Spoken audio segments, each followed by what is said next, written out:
Bienvenidos a otra entrega de San Oscar Romero en su evangelización. La Iglesia del Espíritu Santo y la Cruz es el tema de esta homilía del 4 de septiembre de 1977. Las citas bíblicas se encuentran aquí para que podamos entender el mensaje de San Romero.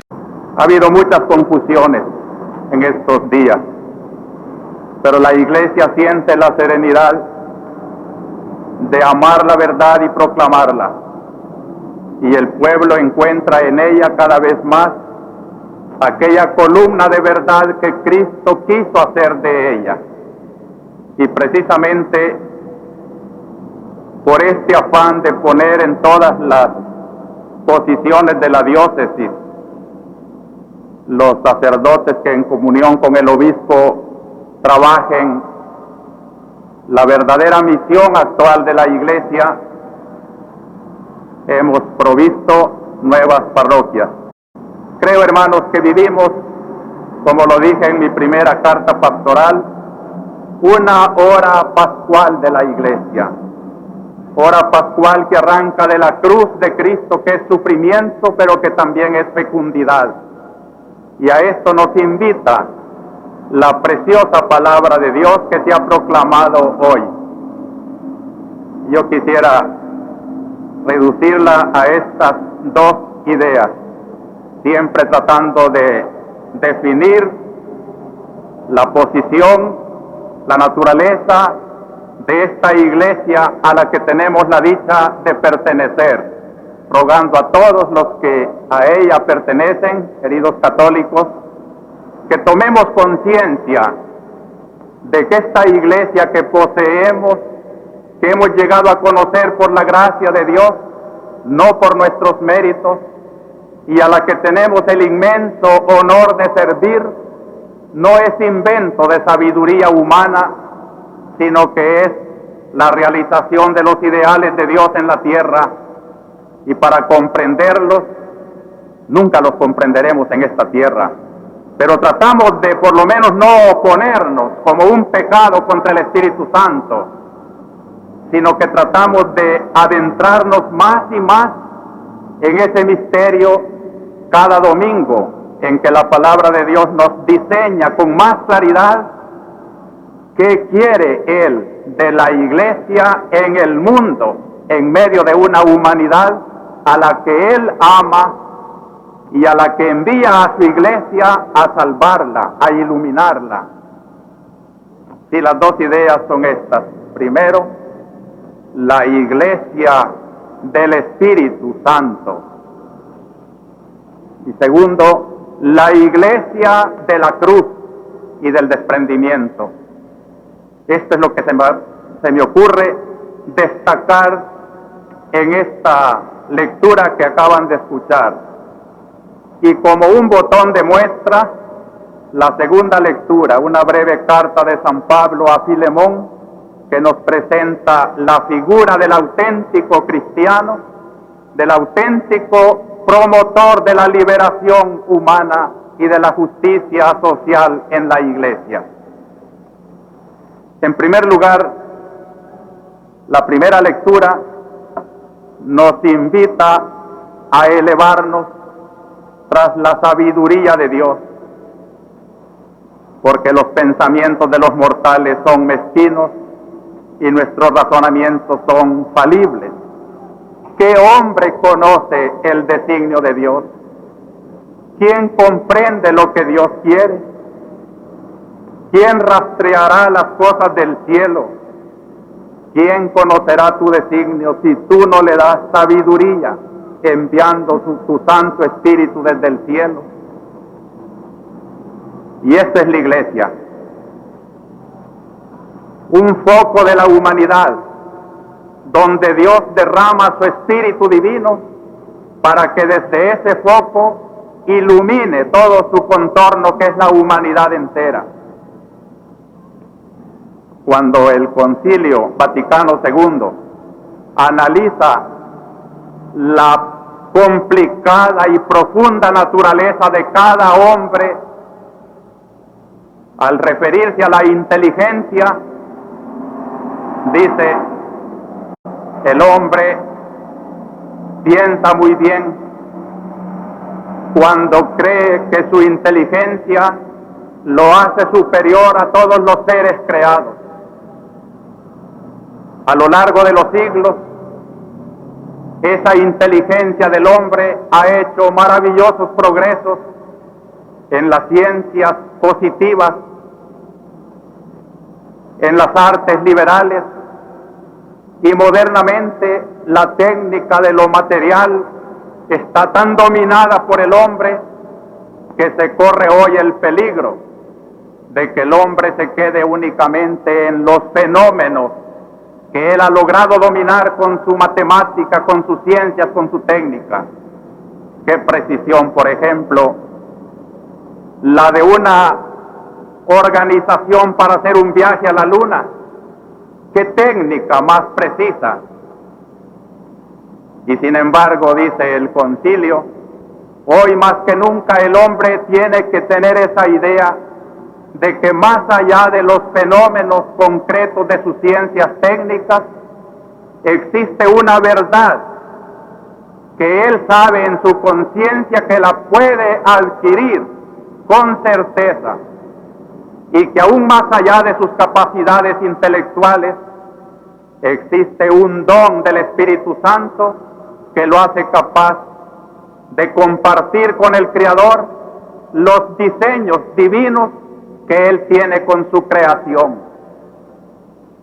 Yo les invito, queridos hermanos, a que pongamos en juego esta capacidad de cada hombre, y cuanto más científico se sienta, más lo invito yo, y le reto a que encuentre una oposición verdadera entre su ciencia y su orgullo y la fe humilde de nuestro Dios, que nos ha revelado el designio de la salvación eterna.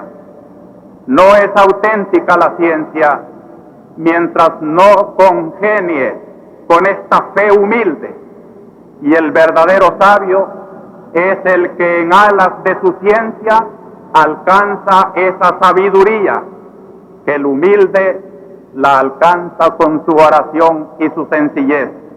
El sabio y el rústico, si son hombres de fe, tendrán que encontrarse en aquel Dios y tendrán que ser humildes para acatar esos designios de la sabiduría divina que nos quiere salvar, no por la ciencia humana, sino por la sabiduría de la humildad, de la cruz, de la austeridad, del sacrificio.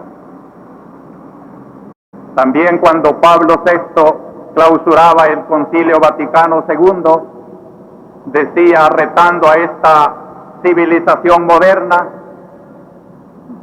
hoy, cuando los hombres aprecian las cosas únicamente por lo que valen, les invitamos a que estimen nuestro concilio porque vale, porque se ha puesto al servicio de la humanidad, y descubriendo desde su revelación divina el misterio del hombre, le ha dado al hombre moderno la clave para saber qué es el hombre, cómo se le debe servir, cuál es su naturaleza, cuál es su destino, cuál es su origen. En Dios, únicamente en Dios podemos descubrir el misterio, el enigma del hombre. Y citando una palabra famosa de Santa Catarina de Siena, que decía en una oración: en tu naturaleza divina conozco mi propia naturaleza, decía el Papa. Esto es lo que ha hecho el concilio. En un tiempo casi de ateísmo universal, en un tiempo de hombres más inclinados a conquistar el reino de la tierra que el reino de los cielos, el concilio ha tenido la audacia de predicar una religión que predica que Dios existe, que es inteligente, que es creador, que solo en Él podemos comprender la naturaleza, el misterio del hombre. Aun cuando el hombre termina su investigación con toda su ciencia, Él mismo sigue siendo un misterio. ¿Para qué me hizo Dios? ¿Cuál es la razón de ser de mis luchas en la tierra? ¿Por qué trabajar tanto si a veces los malos viven mejor que los buenos? ¿Cuál es el esfuerzo de ser honrado? Y como el Salmo, el concilio responde que los que sirven a Dios son verdaderamente felices. Y en la luz de Dios, en la sabiduría infinita del Señor, sí se comprende que vale la pena luchar, tener esperanza aun cuando todo el mundo parece que la ha perdido. Y por eso es la gloria de la Iglesia de San Salvador en esta hora, haber mantenido la esperanza cuando muchos la están perdiendo. Decirles que hay esperanza de un país mejor cuando parece que todo conjura contra la patria, contra su verdadero bienestar, cuando hay tanta hipocresía, tantas tonteras que llevan a afearla cada vez más. He aquí que la Iglesia ha mantenido su serenidad a pesar de las calumnias, ha mantenido su doctrina de fe y de esperanza, jamás la violencia, jamás la venganza, a pesar de que han sido bastantes las ofensas que le han hecho. Siempre el perdón, siempre llamando a conversión, porque sabe que se apoya no en el vaivén de las cosas políticas, terrenales, sociales, sino que va descubriendo cada vez más y se va afianzando cada vez más en esa sabiduría de Dios. Y el Papa en ese mismo discurso decía, y en esta hora del ateísmo, en que parece anacrónico, ridículo, hablar de un Dios y llamar a las almas a rezarle, es cuando el concilio ha dicho que la actividad del hombre se ennoblece más y llega a la cúspide de su dignidad cuando clava sus ojos y su corazón en ese Dios, en un acto espiritual que se llama la contemplación.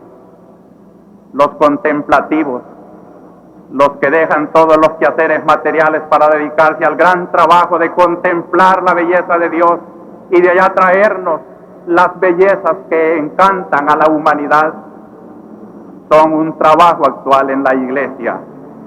¿Quién dijera que hoy, en la era del activismo, hay monasterios de hombres y de mujeres contemplativos, y que las comunidades religiosas tienen horas profundas en que dejan sus quehaceres para dedicarse a la contemplación, y que los sacerdotes, si queremos ser fieles a nuestra misión, sabemos que no todo consiste en predicar y en trabajar, sino que nuestras mejores horas son cuando estamos de rodillas ante el Señor en oración contemplativa. Es desde allí de donde deriva lo que después decimos como experiencia de felicidad, de satisfacción profunda. Y es a lo que llama hoy la Iglesia, hermanos. El cardenal Pironio, gran promotor de la auténtica liberación de América Latina, llega a decir que si esta ansia de liberación de los pueblos oprimidos, marginados, en pobrezas, en hambres, en analfabetismo, claman por una liberación a la que tienen derecho, es el Espíritu Santo el que está clamando desde esas muchedumbres hambrientas, y que la Iglesia no puede ser sorda a esa voz del Espíritu que clama en esa gente.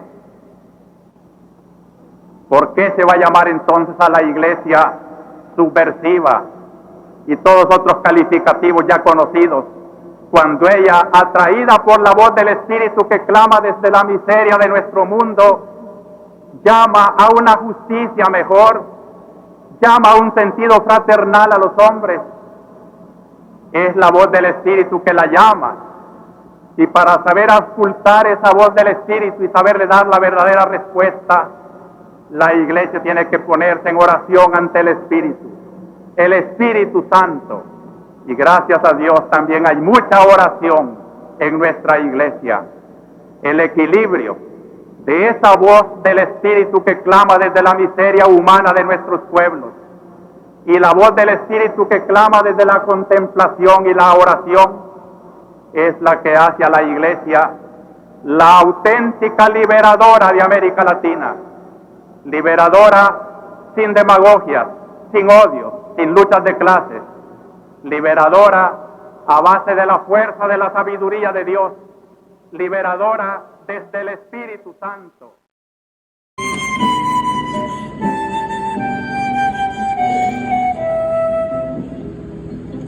Por esta tierra delante yo vi pasar a un viajero, humilde, manso y sincero, valientemente profeta.